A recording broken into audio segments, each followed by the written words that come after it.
Hey guys, in this video I am going to show you how to hide followers and following list on Instagram. Okay, let's start. Now go to your Play Store. Search Instagram.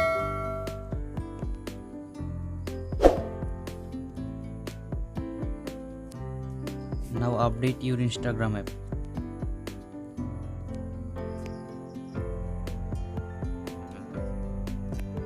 Now click on.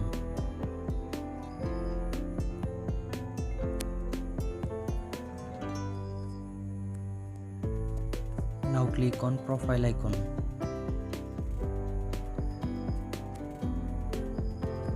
Now click on three dot line.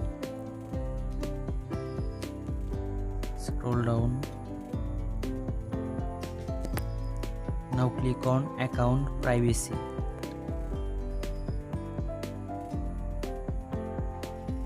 Now click on private account.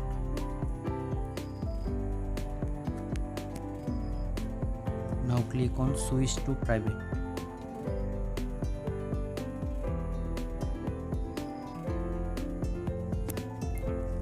By this easy way, you can easily hide your followers on Instagram. Thanks for watching. Don't forget to like, comment, subscribe. Thank you.